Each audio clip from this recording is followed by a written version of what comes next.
Hey guys, this is Dr. Joe Borio with this week's Thought Flash.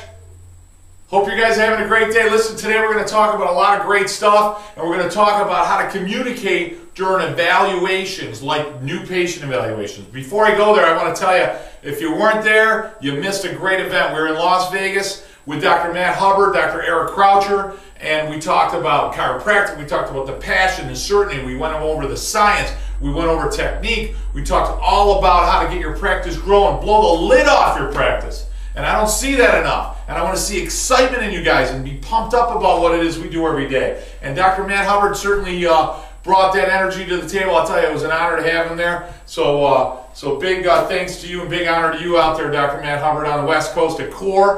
We've got a great event if you missed Vegas. Huge event, life-changing, awesome life-changing event coming up to March 18th and 19th. It's going to be in Chicago, Illinois. So check our website, make sure you get on there, sign up for that. We only have so many seats in the venue that we're registered, so we certainly like to get as many registered people there as we possibly can. Today what we want to talk about is value on evaluations. What the heck does that mean? This is what I've seen a lot of times. I see docs come in and I have them show me their evaluations, just show me their exams, and I'm not liking what I'm seeing. What I'm seeing when they do the eval is they're walking people through these evaluations and they're not expressing value to what they show them. And what happens is when the person leaves the evaluation, they don't realize that they have some significant problems with their spine, with their health, with their nervous system. So we need to be the ones to explain it to them. And how the heck do we do that? We got to do it by expressing value before they begin an exam. So I can tell you straight out, when I started practicing, before I even had the money to buy a lot of this stuff, I had a bilateral weight scale that I bought at Kmart. Okay? I bought a mirror from an auto glass shop up the street here in Cicero, and I put tape on it. And lo and behold, 20 years ago, that's the same mirror that I had 20 years ago in practice, okay? But that being said, still works. Look at that, huh? I think I paid like $30 for it, 25 bucks. But in any case, here's the mirror. Here's my bilateral weight scale on a SAM unit that we use, okay? Now, when you bring people up there, how do you do this simple with value, okay? You express to them what you're looking for when you do the evaluation. So by that, a lot of docs will say, okay, why don't you come up here? Let's do posture, for example. I'm going to have you stand up here, Linda. I'm going to see what your posture is like. I want to see where you're leaning one side or the other, where your body's crooked. Okay, go ahead. Well, do you see how your right shoulder's lower? Do you see how your head leans to that side? See how your body presses on that side? Yes, yes, yes. Okay, well, okay, that shows that the body's crooked. Your spine's crooked on that. All right, let's check your range of motion.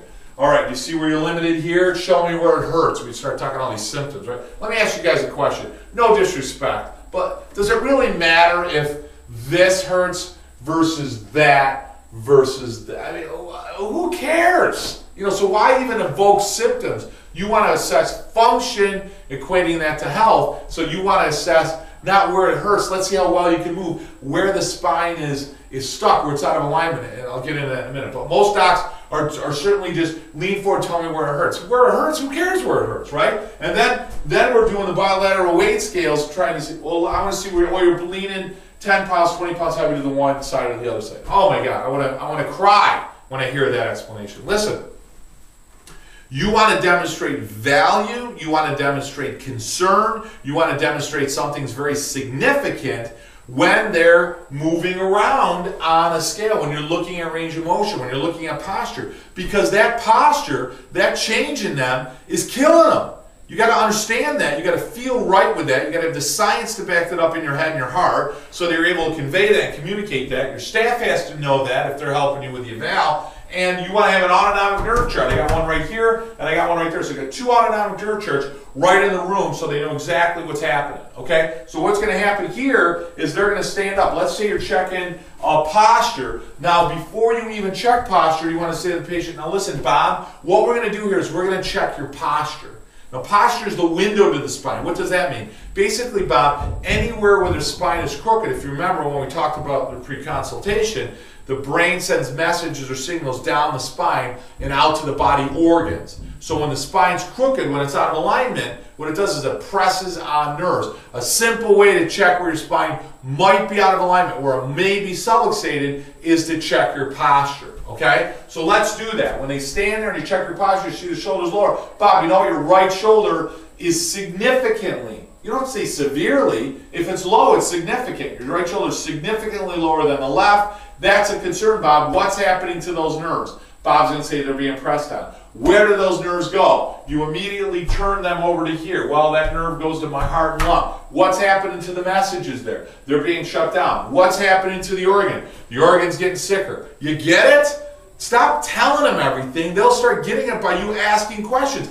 Less messages to the organ. What's that mean? Well, the organ's probably getting sick. Exactly. What does that mean? Well, I'm getting sick. Exactly. Something we certainly want to take a close look at. I'm going to let Dr. Joe know that, or if you're the doctor, I'm going to certainly make note of that, and I want to pay particular attention to that when I do x-rays or thermography or whatever.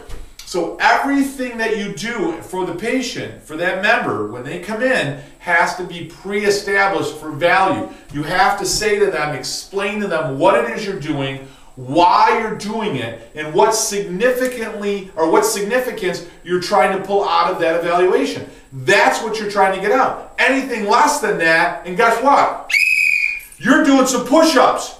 All right? You gotta get on with what we're describing, because now what they do is they go, now imagine this, they do your thermography that way, they do your weight scale, they do your range of motion, they do your x-rays or whatever, and you're expressing value and you're showing them there's significant findings with everything you're doing. You're asking them questions about the autonomic nervous system on their first visit, and they're like, wow.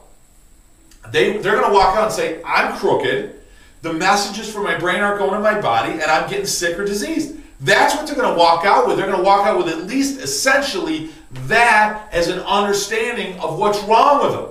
And they're going to know that what you do now has value. It's significant. They're concerned. They're vested. They're going to want to make sure they get back in on that next visit to find out what you found. And when you tell them, hey, look, I found this, this, and this, and I'm very concerned, and this is significant, and this is a problem, and we need to get you in, and we need to make sure that your spouse is here so we can review this information for you, they're going to be much more compliant because they understand that there's value, there's significance. Listen, if their spine is out, if they lose posture, let's close with this. If their head's out in front and they're doing this, they're dying.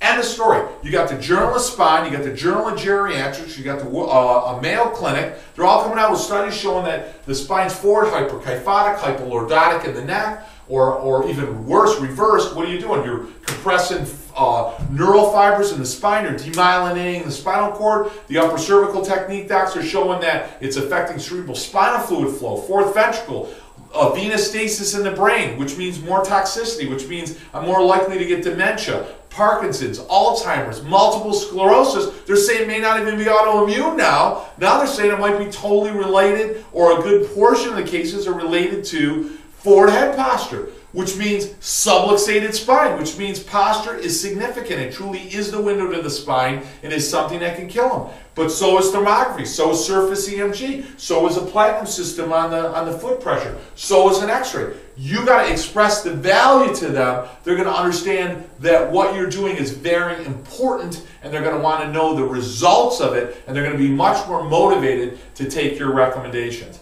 That's it, man. That is great information for you to implement in your practice immediately. Listen, guys, don't forget, March 18th and 19th, I want you to register for what? We want you to register for Chicago. I want to see that place jam-packed full of chiropractors that want to blow the lid off their practices. I want to see you blow the lid off and serve as many people as you can for the number of years that you have in practice, to add that number of years back to those people you serve. Listen, this has been Dr. Joe Borio, this week's Thought Flash. Remember, serve those people well. Put them in front of your own needs. Make sure that you come from a place of service. May your innate flow from above down, guys. Have a great week. My best friend gave me the best advice. He said each day